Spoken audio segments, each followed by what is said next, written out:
Ik word volgende week 68 jaar. En ik zit hier dan bijna 30 jaar.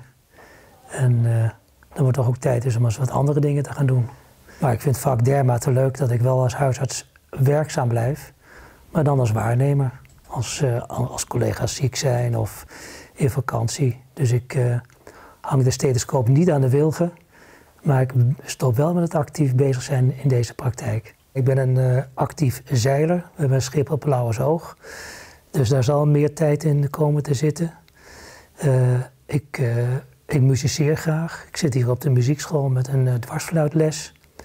En een orkestje. Nou, dat soort dingen, daar krijg je dan nu meer tijd voor.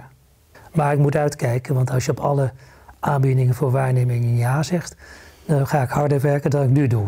En dat moet niet de bedoeling zijn. Dokter Eichhorn zegt mij een goed gevoel waarom op de aanronde 30 jaar. Maar een prutte hechtepunten. In het begin waren voor mij de hoogtepunten de bevallingen.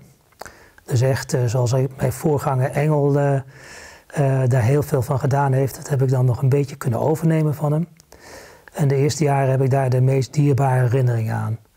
Zeker als het dan eens een keertje op een zomermorgen om 4, 5 uur vroeg op een boerderij een kind geboren werd met een kraaiende haan. Dan denk je van ja, daar doe ik het voor.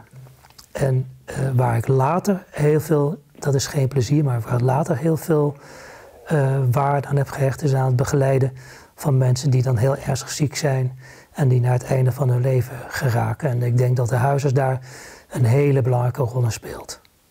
Als ze in het ziekenhuis uitbehandeld zijn en zeggen van nou, ja, we kunnen weinig meer voor je doen. Je kunt beter maar thuis met je huisarts het traject overleggen.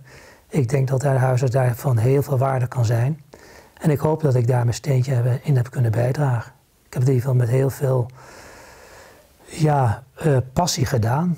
Dat is de huisarts, hè, van wieg tot graf. Zo. Ik wens de gezondheidszorg in Noordoost-Friesland het beste toe. Ik hoop dat de DC-klinieken en de cardiologiecentrum Nederland hier blijven functioneren. Dat dus mensen dichtbij hulp kunnen krijgen. Ik hoop dat er een nauwe samenwerking kan zijn tussen de huisartsen en DC-klinieken en de cardiologie. En ook in de eerste lijn dat er een nauwe samenwerking kan zijn tussen de huisartsen onderling, maar ook met de andere disciplines. En dan denk ik dat patiënten in Noordoost-Friesland goed af zijn. En wellicht beter dan in de grote stad of in andere gebieden buiten de Randstad. Dus ik ben op zich trots op wat er aan gezondheidszorg in Noordoost-Friesland geboden wordt.